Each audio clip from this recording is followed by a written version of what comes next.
lumayan deras menerpa kota tersebut. Di mana Kinara tertahan tidak bisa pulang ke rumahnya, padahal waktu sudah menunjukkan pukul 11 malam. Lah berdiri di depan kedainya yang sudah hampir tertutup seluruhnya. Hanya tersisa pintu masuk saja, ia menghela nafas. Melihat hujan yang terus jatuh dengan derasnya. Hujan seperti ini mungkin akan awet pikirnya, namun tidak mungkin juga dia jika harus menginap di warungnya. Warung miliknya sangat sempit, tidak ada alas tidur pula. Memang Kinar biasa pulang malam karena warung kopinya buka setiap jam 11 siang hingga pukul 10 malam.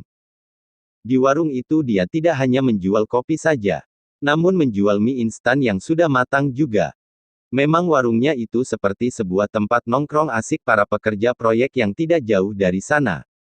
Walau begitu Kinara tetap menjaga kehormatannya, seperti jika ada pria-pria nakal yang menggoda ia tetap akan melawan mereka. Karena Kinara bukan termaksud gadis yang lemah yang mudah digoda. Duar. Suara ban meletus membuat Kinara terkejut karena mobil itu sedikit oleng mengarah ke arahnya cekat 3 TTT. Dan berhenti dengan sempurna. Kinara tertegun terus mengamati sebuah mobil jenis Avanza berhenti di depan kedainya. Braak, seorang pria keluar dengan membanting pintu lalu berjalan mendekati ban belakang mobil yang ia gunakan. Di tengah hujan pria itu terlihat kesal, sedangkan Kinara masih diam saja mengamati pria yang sudah mulai basah kuyup itu. Sial. Dasar Ivan, umpatnya sembari menendang-nendang ban mobilnya. Pria itu menoleh ke belakang. Karena merasa ada seseorang yang tengah memayunginya. Maaf, apa Anda perlu bantuan? Tanya Kinara ramah. Pria itu tertegun sejenak mengamati wanita yang terlihat sederhana namun sangat cantik. Mas. Panggil Kinara karena menyadari pria itu melamun. Ah, iya. Ini mobil saya, ban meletus, ucap pria tersebut setelah lamunannya terpecah. Kinara tersenyum, dan dari senyuman Kinara seolah membuat pria itu kembali tersihir untuk kembali mematung. apa Anda bawa ban serep? Tanya Kinara.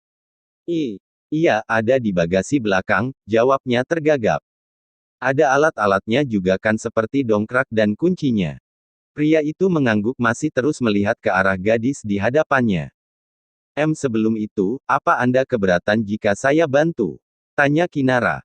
Saya pernah kerja di salah satu PT otomotif, jadi lumayan bisa sih kalau cuma ganti ban saja, jawabnya. Pria itu tersenyum.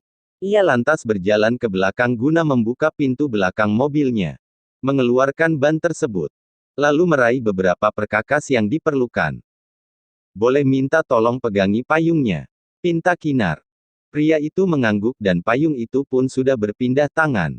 Kinara berjongkok, ia lebih dulu menaruh dongkrak dan mengatur ketinggiannya.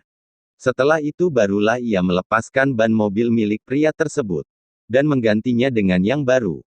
Terlihat cekatan sekali gadis itu hingga ban itu sudah terpasang sempurna. Pria itu pun tersenyum senang. Tidak disangka gadis sehalus itu bisa mengganti ban mobil.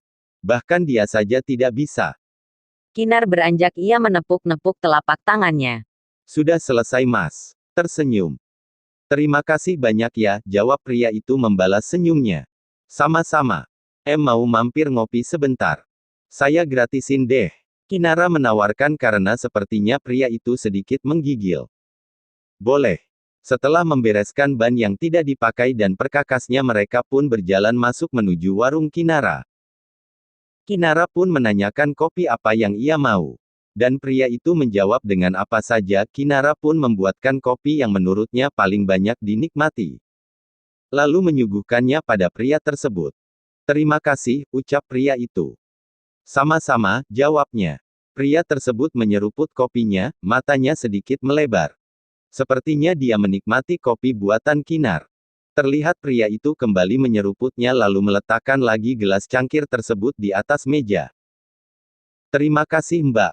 Kinara, jawab Kinar. Kinara ya, nama yang cantik. Kinara tersipu.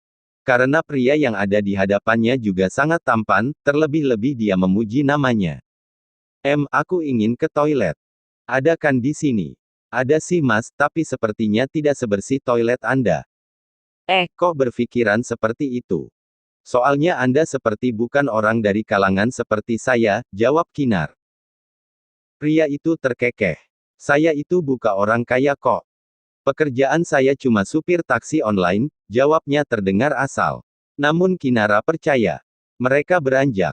Kinara menunjukkan bilik toiletnya, pria itu pun langsung masuk ke dalamnya. Hao, masa iya dia cuma supir taksi online? Sepertinya tidak mungkin sih, gumam Kinara. Ia menata beberapa barangnya karena hujan di luar sudah mulai reda. Tinggal menunggu pria itu keluar dan pulang maka dia juga akan pulang. Rumah Kinara tidak jauh dari lokasi warungnya. Cukup masuk sedikit ke dalam gang dia sudah sampai. Tidak perlu lagi menggunakan kendaraan. Paats lampunya padam. Kinar menoleh ke segala arah. Gawat, mati lampu. Gumam Kinar. Ceklaak terdengar suara pintu toilet yang terbuka. Mbak, panggil pria tersebut. Saya di sini mas, jawab Kinar. Pria tersebut melangkahkan kakinya sembari meraba-raba jalan karena gelap. Lapun menabrak beberapa kursi plastik membuat Kinara terkesiap. Pelan-pelan mas, ucap Kinar. Gelap sekali mbak. Saya punya masalah rabun senja soalnya. Jadi saya benar-benar tidak bisa melihat apapun saat ini. Pria itu terus melangkah hingga menabrak tubuh Kinara. Kinara yang tidak bisa menahan tubuh berat sang pria pun terjatuh. Hingga posisi pria itu sedikit menimpa tubuhnya. Maaf mbak. Sungguh maafkan saya, tuturnya. Baru saja dia hendak berdiri. Beberapa orang datang sembari membawa senter di tangannya menyoroti mereka. Woi, kalian sedang apa? Mesum ya, seru seorang bapak-bapak. Kinara mendorong dada bidang pria di atasnya untuk menjauh dari tubuhnya. Dia lantas berdiri dan menggeleng cepat. Bersambung.